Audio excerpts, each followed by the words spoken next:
one brand recommended by dentists. We will keep reminding you that a happy mouth is a happy mind. Sensodyne for tooth sensitivity relief and everyday oral health. And as we get into some of those conversations this morning, what are you doing after high school? What are your plans? There's a lot of talk right now. Folks got out of high school in December and some will get out of high school this May. What are you going to do in terms of your university studies? We're calling all ambitious young Kenyans who are high school graduates. Are you dreaming of studying at top global universities with scholarships and sponsored placements and not quite sure how to go about it? Well, I'll do you one better. ALX Pathway can make that dream a reality. You can gain globally recognized skills, access an extensive network of global universities, and receive expert mentorship and career guidance all in one place. I tell you, it's like magic. What do you need to do to start your journey now? You need to get onto this link, bit.ly/ALX Pathway SFM. I'll repeat that, bit.ly/ALX Pathway SFM, and explore global university networks. So the deadline is the 21st of April. You need to get clicking today. Find out how you can make sure that dream of yours of attending a global university with all that you need actually becomes a reality with the ALX Pathway. All right, so there are many things that are happening around the region, and we're getting into conversations around how those conflicts actually do affect us in one way or another. Our conversation for this hour is with Dr. Kenneth Ombongi, who is a senior lecturer at the Department of History and Archaeology at the University of Nairobi. He's been here before and had a really great conversation around what is happening in DRC. But that brings us to a place whereby since then, there have been developments in the region. And in terms of what that portends for the region are some of those conversations that we will have this morning. But Dr. Ombongi, we want to say thank you very much for coming to the Situation Room again. Good morning. Morning. Thank you for having me. On a rainy day. It's a pleasure to be back here and realize that you guys are still spicing it up. There's showers of blessings, both literally and also in a sense spiritually. We're keeping on. That's awesome. We wish our Muslim brothers and sisters blessings of Eid, and we say Eid Mubarak. Indeed. Yeah. Asante so much for doing that, and also for being here this morning. And we're going to talk about a number of things today. Important for us we don't live in an oyster. And in this case, when you say the world is your oyster, in this case, really it is. And the region is your oyster, even though Kenya is. So the world is not Kenya and Kenya is not the world. And we live in an ecosystem. And unfortunately, that ecosystem is wrought with conflict every now and then. To understand the DNA of that conflict in order to understand how to be able to help, I think is extremely important. And that forms the basis of some of the conversations that we will have today. But before we do that, CT, as you know, has gone through the same continent and come back from another country. He'll let you know what that is and what the proverb is for today, and then you can interpret that for us. Oh, good. Okay. Well, there's an archipelago in the Indian Ocean, and it is called Comoros. Now, as I explained in the previous hour, a group of islands, an extensive group of islands, not just two islands, a group, extensive, is what forms an archipelago. We have one in Lamu. Okay, you're talking about Pate, you're talking about Siu, talking about Shela, and so forth. Manda. Bas, exactly. That's an archipelago. But this particular country has one serious distinction. Since its independence on the 6th of July, 1975, it has experienced 20 coups or coup attempts. 20. Only. So they're not the cup holders here. But they're good competitors for the cup. Okay? But it is a republic that is actually rich in history. Very, very rich in history. And it goes back to the years, something like 870 AD. It's a long, long time ago. It has evolved over time. And the proverb from this particular country is very simple, straightforward, and easy to understand. If you live by the river, you should make friends with a crocodile. Wow. If you live by the river, yes, you should make friends. The crocodile. It helps. Oh, wow. Yes. That's a wonderful way of saying, you need to be aware of your environment. Where you live affects a number of things, including your own security. So if you live in a certain setting, then you need to be able to understand the dynamics of those settings for you to live well.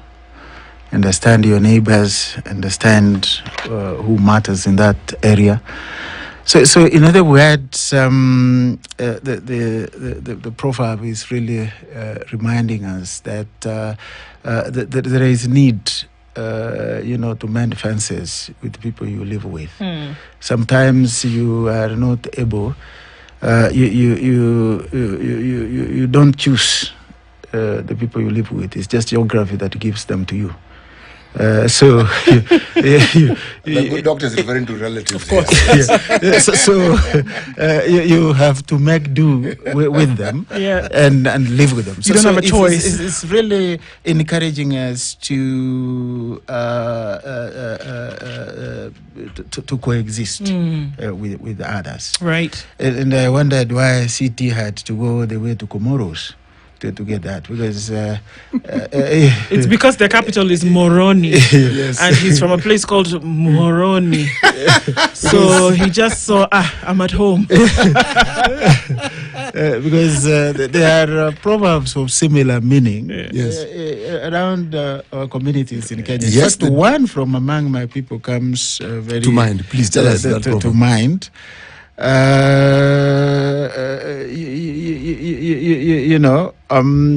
It literally says, let me probably put it in that language. Last time I said here, and you didn't take me seriously, that I think in my mother's language, and then translate it to English, so you can imagine the linguistic gymnastics that go on in my head as I'm speaking here. It simply says, nse abande nkena magesabire okugambwe kukwaimuka, which literally means if you live in other people's land, it is important to be aware of what happens around you, because not everybody could be friendly. It is true. So City, you didn't have to go to Comoros, but nevertheless, that speaks of the similarities among our people around the world. It's true. And the significance of such a sage knowledge. Professor, I remember Odero Ruka used to call it sage knowledge. Yes. Yes. And even as you do, I think it's perfect in sense of what we're talking about today. That if you live amongst certain people, because let's look pre-1884. Yes. Pre-1884, it's believed that the peoples of this continent lived amongst each other. The divvying up, the division of the continent is what brought about the nations as we know them today. But it is very clear that we have people from similar communities who live across borders. Now, understanding and still being able to live with one another is still very important today. And I'm going to take that into the regional context that forms the basis of the conversation that we have today, whereby Kenya and where it is unfortunately, at one time or another, surrounded by conflict. Whether you want to look at South Sudan, whether you want to look at Sudan, whether you want to look at Uganda, whether you want to look at DRC, whether you want to look at Ethiopia, Eritrea, and the issues that happen around these areas. Now, when we were here last, we talked about the issues of DR Congo, which still are simmering. Which are still there. We still have, statements or no statements. We've seen countries of the Gulf come in and try and broker mediation between Tshisekedi and Paul Kagame. Most recently, we've seen that the president of Kenya has then now called on Raila Odinga to go to South Sudan and broker some kind of an agreement then between Salva Kiir and Juan Marach. We've also seen that on the same Sudan issue, Kalonzo Musyoka, in the year when he was vice president, brokered some kind of peace in Sudan, brokered peace in South Sudan, in 2011, in 2012, in 2020. That has been the sing-song for the longest time. What are the causes and why is it important as we look at the regional conflict? And if we can zero in on South Sudan, which is the latest issue that we deal with today in terms of news, has been happening, and why is it pivotal for Kenya to be in this position? Thank you so much, Oko, for that background. As I said last time, sometimes you sound like a good student of diplomatic history of the region. She is. I look forward to seeing you in my class in the university one of these fine days. I'll take that quickly. And doing a master's project or a PhD on that. It sounds very fascinating. Maybe before I go to the gist of what you have asked about why all these efforts from Kenya trying to make peace in the region, and what is really happening, or what is causing this. And what I wanted to mention is that we have always had this misconception that there were no territorial boundaries in Africa in prayer 1884, 1885, just the Berlin Conference, where Africa was shared as if they were sharing a melody among European countries. There were boundaries. There were territorial boundaries before European invasion in Africa. The only difference between what predated colonialism and what we had after colonialism was established was that the African boundaries were not lines on a map and beacons on the ground. No. They were kind of contiguous areas whose significance, both historical and cultural, Africans understood. Historically, when we talk about the Kingdom of Buganda in the inter-Livestream region, in the lake region of Africa, it is general boundaries were known. There could have no lines on the map marked categorically to indicate this. What colonialism brought that was different is this idea of fixated on a spot, a geographical spot, that this is it. Yes. And that one is distinct from this one. That is what was new. And the science of boundary making as part of colonial modernity is what came in. But before that, Africans had boundaries. Yes. It was generally known, for example, how much the Maasais dominated in present days Rift Valley. And you can see that even by the names of the towns. Yes.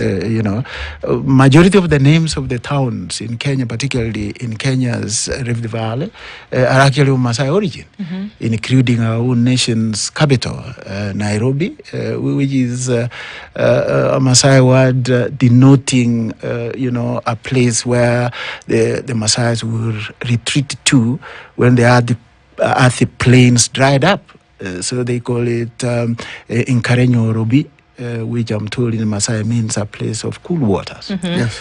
And you go Olkaria, Naivasha, all these are of Maasai origin. Nakuru. You can continue. Maasai from up in Lake Turkana to Lake Natron. That's why one historian has described the Maasais before colonialism as lords of the Rift Valley. It's Professor Richard Waller, the American historian who did some very fascinating work on the Maasai. So there were boundaries. So let's just abuse that notion. And when you do your project, please bear that in mind. I will bear that in mind. Yes. There's also misconception Yes. that Africans didn't have conflicts among themselves. Exactly. And that Africans did not have slavery among themselves. Yes. We did. Yes, we did. And there is a crop of these anti-colonial historians. We call them nationalist, overly nationalist historians, who want to make us believe that it was all bliss and all smooth all the way in pre-colonial Africa. No. We had conflict, we had violence, imperial exploits were there. In Kenya, read about the Wanga Kingdom in Western Kenya and how dominated the Bukushus and all the people of the area. The Buganda Kingdom that I mentioned, same thing. They were inter-community conflicts. In fact, it's what made it possible. Yes. For the colonialists to infiltrate. You needed a man on the ground, essentially. Yes. And they exploited these differences that perhaps were conflicts towards the end of imperialism and colonialism. Yes. So let's be real and disabuse those notions that have been created to suggest that pre-colonial Africa, things were just bliss all the way, and we lived wonderful in a bountiful nature where you only needed to scratch the ground and put a seed and sprouted. Something grows. And it was more complex than that. Now let me come directly to your question. Kenya is, it is. I remember very well. We were in university then. And President Daniel Arap Moi will say, Kenya is an island of peace in a perilous sea of conflict. Well, you see, the main reason, both historically and contemporarily, why Kenya is interested in what is happening in the region he's partially because of the geopolitical and national interest of the country. Even literally, and I've said this before in one of the lectures that I gave to the staff and students of Florida University, that if you put your hand on your heart, okay, and you have the map of Africa on behind you, and you look away and you put your hand on your heart, Kenya is on the same spot where your heart is. Literally. Just figure it out cognitively. Got it. You'll see that. If the map of Africa was on this wall, and you faced away from it, and you put your hand on your heart, actually, that's where Kenya is. Okay. And that way, there's a sense in which this country is actually the heart of Africa, if not Eastern Africa. And for a long time, you're talking about the strongest regional economy with relative political stability. We ever had our own chaos. Sure. True. But relatively, we have had a strong economy. In the 60s, Mwalimu Nyerere in Tanzania went east and then impressed very strong African values and also used Kiswahili to unite Tanzanians. What he ended up creating in that socialist experiment is a strong state but a weak economy. Our legendary Mzee Kenyatta danced very comfortably to the West, impressed very strong capitalist tendencies mediated by state power and state structures, and created a very strong acquisitive middle class. The cumulative effect of that Kenyatta experiment was actually a strong economy but a weak state. So because of our strong economy, we had a lot of influence in the region. Geopolitically, within the East African region, Central Africa, we had a very strong influence. And that has contributed to a relative phobia that many countries in the region have, against Kenya. Our brothers and sisters from across the border in Tanzania, they are fond of saying Wakenya hawa. Yes. When Mwalimu Nyerere translated Merchants of Venice as mapepari wa Fenisi, to the Tanzanians, mapepari ni Wakenya. So because of that, we have had interest in the region, and it is to our advantage to make sure that the region is stable in order to support our economy. I hope I will not offend our brothers and sisters from Southern Sudan. Every time you go to Juba, every time I go to Lumbek, there is a sense in which South Sudan looks like the 48th county of Kenya. You see Kenya Commercial Bank, you see Omo from Nairobi, you see my own students. I ran Kenya Tali College for 9 years. Yeah. My own students are the ones running hotels in Juba. In fact, I'm more at home in Juba than I could be, probably in some suburbs of Nairobi, because of this Kenyan presence. Many peace NGOs, many humanitarian organizations, chances are very high that the CEO and a few senior managers are Kenyans. So because of this, go to Rwanda. Even in Tanzania itself, the same thing. You go to the hotel industry, the tourism sector. The key players in terms of personnel are actually Kenyans. I was surprised many years back in the 90s. I went to the remotest parts of Tanzania, a place called Songea in some villages. I found some 2 Kenyans selling stationery on motorbikes. So because of that, it has always been to the interest of this country to make sure that there is peace and stability in generally the East African region. You know very well that I don't want to say this loudly. You can whisper. Yeah, I can whisper. But, there is a way in which the minor resources of DRC easily finds their way into our nation's capital. At some point, we were touted to be a serious exporter of gold. I don't see it being mined in Makalda mines in Western and a few other Kenya. places. Your guess is as good as mine as of our interest in the timber we use here. Tell me where it comes from. Where it comes from. So, are you saying, Doc, that at some point that Kenya has been looked up to then be able to broker, and that is why we saw that whether it was in Somalia that Kenya was brokering? What I'm saying, my sister Oko, is that Kenya has played, in very plain language, big brother role in this region.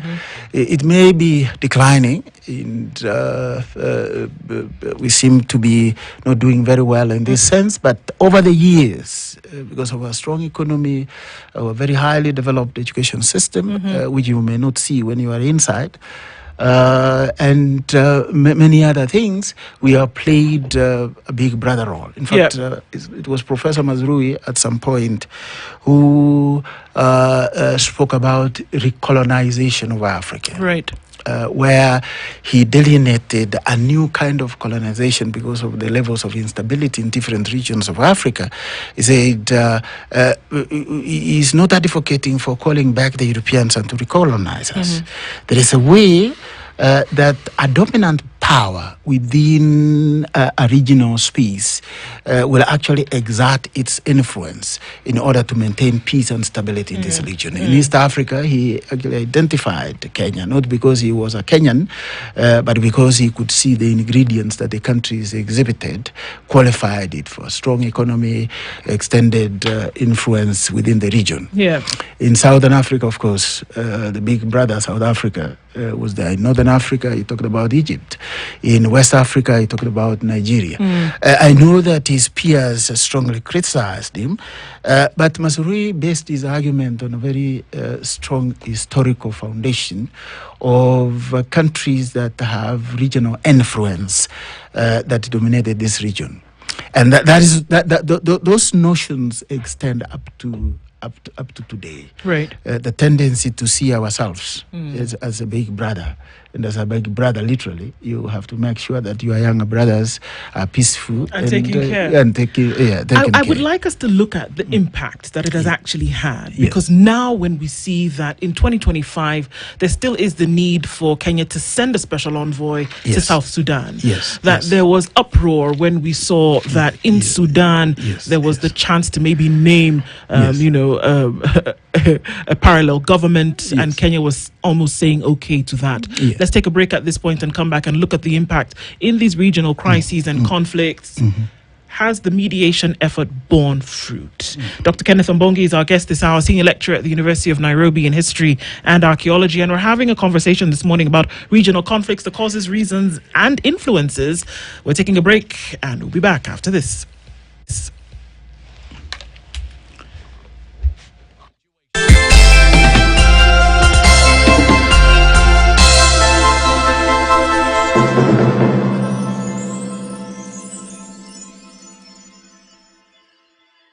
Unasonga huko Kirumali mbali unatoa then you come back when you are not near impact. Sawa sawa. Okay, mtosi. Usikuwa umeniitiza wasimu sasa. Nimekuja tu kwa sababu umeniambia kuna nini? Sasa nikwambie mama. Hatuna kitu mama. Mama Brown. Ile kitu utaenda kunjionea leo. Sikundanganyi. Ni ajabu. Makaa inaendaje kwa nyama? Na mimi ndio nauliza. Isi senyu sinaingiaje kwa makaa? Kwani nikigona ingo hivi mikakati ninjeke kuna. Toni ngone kwa. Tuta fuata vile tulipo. Unajua kitu moja inaitwa mikakati. Leta mtu amaneji nyumba yake. Mimi msichana nitafuta hapa. Nilete panga inikate. Inikate mikuu. Excuse me sister, kidogo. Ani majirani wako? Kabisa. My good neighbor. Na wewe? Ulikucha lini? Nasingo, twende. Tupige hiyo kitu yenye mna. Come on.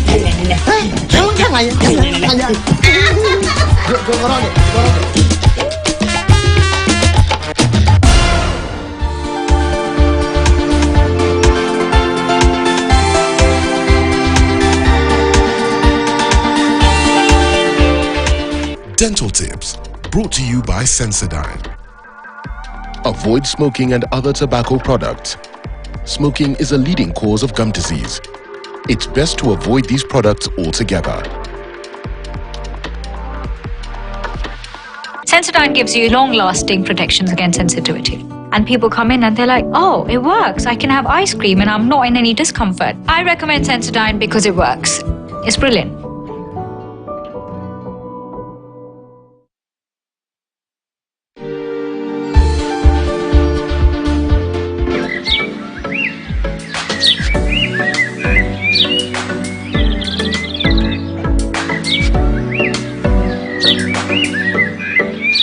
This week on Culture Quest, you are coming live from Malaysia. Our focus is on the cultural diversity of the Malaysian community and how palm oil is binding this fabric and taking the heritage to the international stage.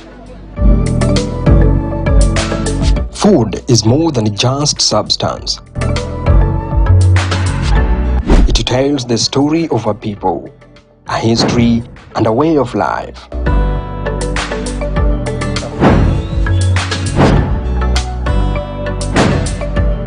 Today, we embark on a journey from Kenya to the heart of Malaysia.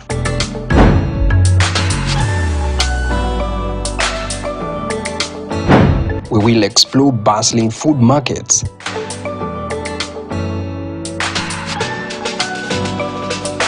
meet passionate vendors, discovering the sizzling, aromatic, and mouth-watering world of Malaysian street food, and dive into flavors that have been passed down through generations.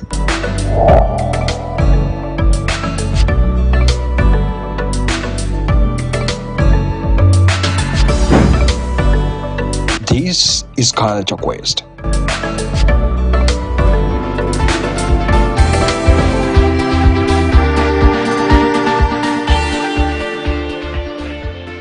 There seemed to be tensions between the Republic of Sudan. Then that's when Kenya came in. Very, very handy. You very well narrated the story of the role that Kalonzo played. And then now when South Sudan has emerged as a country, and is being plagued by the usual problems that plague African countries in the first 10 years of independence emerge, Kenya is still playing a role, through IGAD. They dispatched the Right Honorable Prime Minister to go to South Sudan and see whether they can broker some peace. Historically, it's not accidental that the former Prime Minister was more suited to go to South Sudan. The former Prime Minister is a Luo, and that is the homeland of the Chi-speaking people. So we can make that parallel? So those are his brothers, That in a sense. historical mankind. The Ba Erigazar region is actually the credo of the Luo-speaking people, who were distant cousins of the Dinkas and the Nwals, who are now a dominant force in South Sudan. So you couldn't have found a better person, culturally and historically. So he was not just giving him something to do. It's more than that. Okay. You look at the history and origins of Raila's people, then the South Sudanese are bound to identify themselves much more with him than they could do to poor Kenneth Mbongi here. That aside, the stature of the former Prime Minister actually is more or less like a former president, if you ask me. Raila has this very interesting contradiction of having been the longest serving president of Kenya without being president.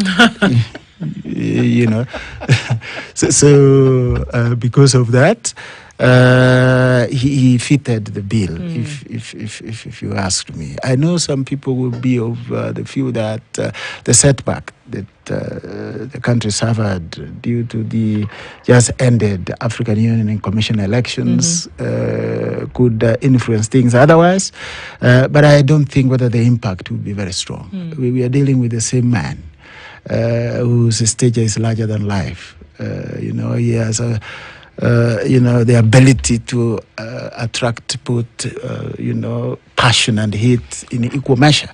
And if you were thinking that it was only in Kenya, but now we are clear that it's actually something continental. The presence of Raila attracts many people who love him. And also the presence of Raila attracts many people who hate him. So the thing is here, Dr. Omongi, that when you look at conflict and in its nature, usually, a lot of the conflicts that we've had on this side of the pond have been resource-based conflicts. There have been power-based conflicts in terms of who's going to rule, because once you rule with power, you have control over the resources. It's a no-brainer. And these are really hard-line positions that two sides of any conflict have taken. So the question is, if I've taken such a hard stance on a position I hold, whether it is control of resources like we've seen in most of the conflicts, or control of power, why would a mediator from another country who may have an understanding of where we're from, could even be brothers. Yes. Then be able to come in, what is it that they would be able to do? I mean, yeah, we can look at the art of mediation and what it's able to achieve, but why would I relinquish my position because someone from another country who you would very well say has no connection to us, apart from the brotherhood thing, of course. Why would I listen to that person? Ndu, one clear reality that we have had in the history of the Eastern African region, or even in the African continent, is that, political disagreements, whether they are based on ethnic differences or struggle over power and the resources, if they are not managed very carefully, they can actually not just split the country, but end it. The example of the situation in Somalia, though Somalia is now struggling out of that prolonged and protracted conflict situation, is a classic example to go by.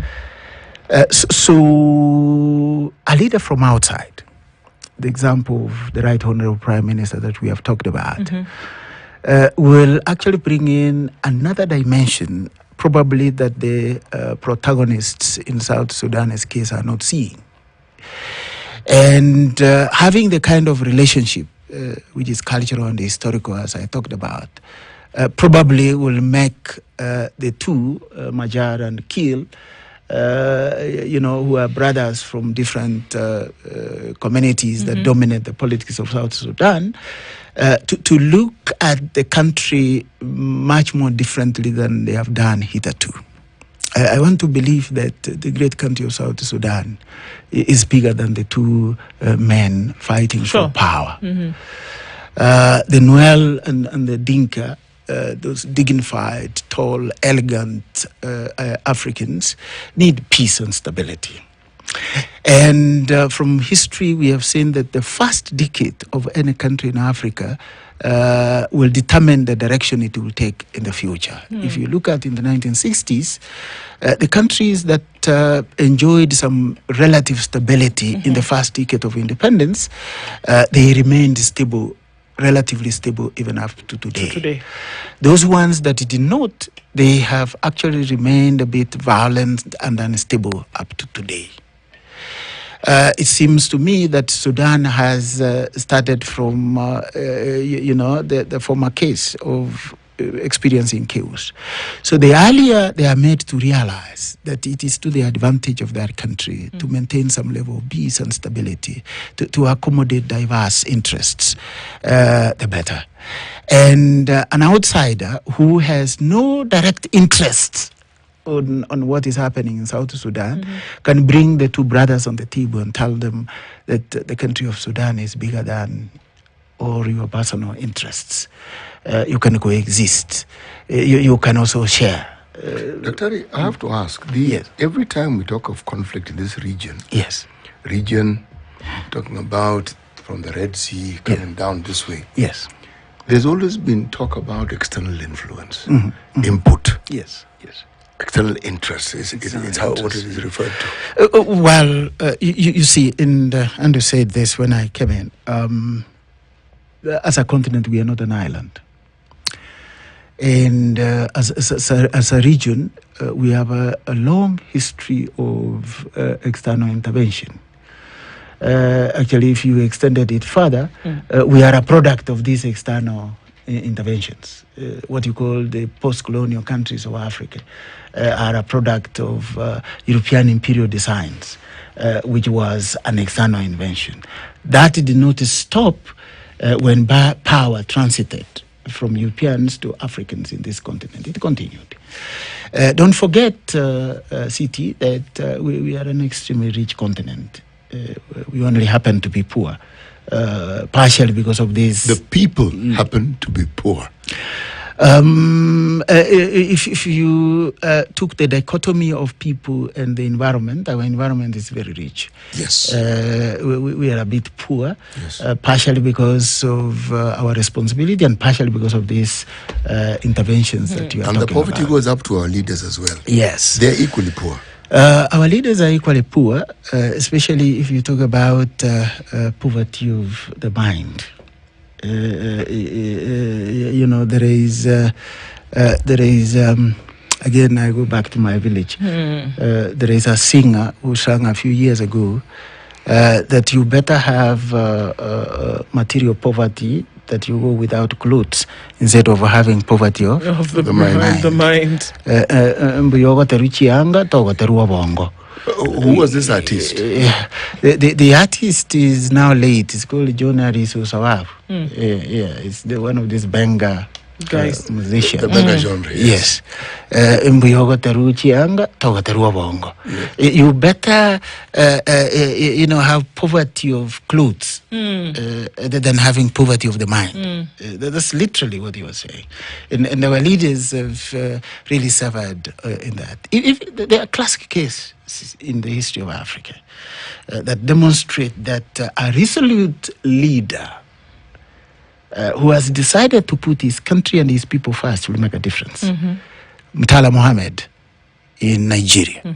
The legendary General Ajebe has actually documented this in his book, The Trouble with Nigeria.